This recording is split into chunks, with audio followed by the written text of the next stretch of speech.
आजकल के स्मार्टफोन में यूज होने वाले फिंगरप्रिंट सेंसर्स टेक्नोलॉजी वाइज इतने ज्यादा एडवांस होते हैं कि वो जिंदा आदमी और मरे हुए आदमी के फिंगरप्रिंट्स के बीच में डिफरेंस कर डालते हैं।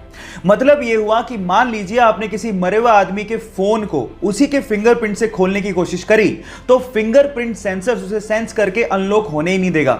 ये ऐसा इसलिए होता है क्योंकि मरने के बाद हमारे फिंगरप्रिंट सिकुड़ने लगते हैं, जिसे फिंगरप्रिंट सेंसर आइडेंटिफाई कर लेता है और फोन को कभी अनलॉक नहीं होने देता। इतनी एडवांस टेक्नोलॉजी आप लोग अभी यूज कर रहे हैं। क्या आपको इसके पहले तक ये बात पता थी? और नहीं पता थी तो चैट सेक्शन में लिखना मत भूलिएगा। गाइस, ये तो आपको पता ही है कि प्लेन्स बहुत ज्यादा भारी होते हैं। इनफैक्ट बोइंग 737 तो 80,000 केजी का होता है और जब वो लैंड करते हैं तो उनकी स्पीड 250 से 300 किलोमीटर पर आवर होती है। पर आपने क्या कभी इमेजिन किया है कि इतनी स्पीड और इतने भार के साथ जब वो लैंड करते हैं तो उनके टायर्स कभी फटते क्यों नहीं है? मैं आपको बताता हूं। उनके टायर्स में रबड़ के साथ साथ एल्यूमिनियम और स्टील को भी मिक्स किया जाता है और नॉर्मल कारों के टायर के अंदर जो प्रेशर से हवा भरी जाती है उससे 6 गुना ज्यादा प्रेशर से एरोप्लेन के टायर में नाइट्रोजन को भरा जाता है ताकि वो प्रेशर को सहन कर सके।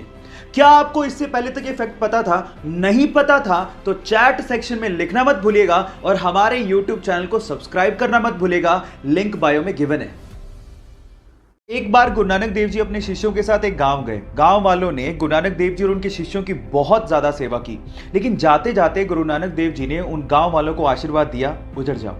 उसके बाद गुरु नानक देव जी अपने शिष्यों के साथ दूसरे गांव गए, लेकिन उन गांव वालों ने गुरु नानक देव जी और उनके शिष्यों के साथ बहुत बुरा बर्ताव किया, लेकिन फिर भी गुरु नानक देव जी ने उन्हें आशीर्वाद दिया, बसे रहो। ये देख के एक शिष्य से रहा नहीं गया। उसने गुरु नानक देव जी से कहा कि ये कैसे आशीर्वाद दिया आपने?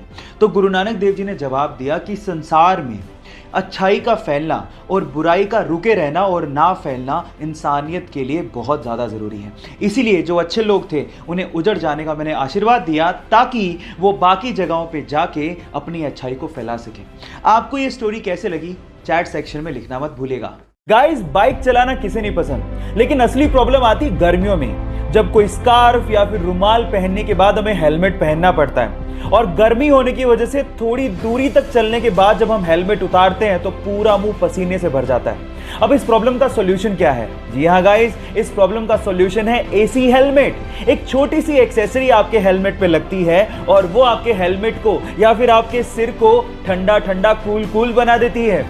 और गाइस, इसका इन्वेंशन कहीं बाहर नहीं, हमारे इंडिया के बेंगलोर के आईआईटीएन पीके सुंदर राजन ने किया है। सो गाइस, हमारे हेलमेट को ठंडा ठंडा कूल कूल बनाने वाले इस सुंदर राजन के लिए एक लाइक तो बनता है। गाइस, आप लोगों ने किसी भी नदी के ऊपर से गुजरते ब्रिज को तो देखा होगा। वो ब्रिज इसलिए बनाए जाते हैं ताकि नदी के एक तरफ से दूसरी तरफ तक ट्रैफिक को ले जाया जा सके। लेकिन फ्रांस ने दुनिया का पहला ऐसा ब्रिज बना के तैयार किया है जहां से ट्रैफिक को नहीं बल्कि एक नहर को नदी के ऊपर से पास करवाया जाता है। कितना अमेजिंग लगता होगा ना कि नीचे से नदी बह रही है और ऊपर के पुल से कोई स्पीड बोट निकल रही है। आप लोगों को इस अमेजिंग पुल के बारे में सुन के कैसा लगा? चैट सेक्शन में लिखना मत भूलिएगा।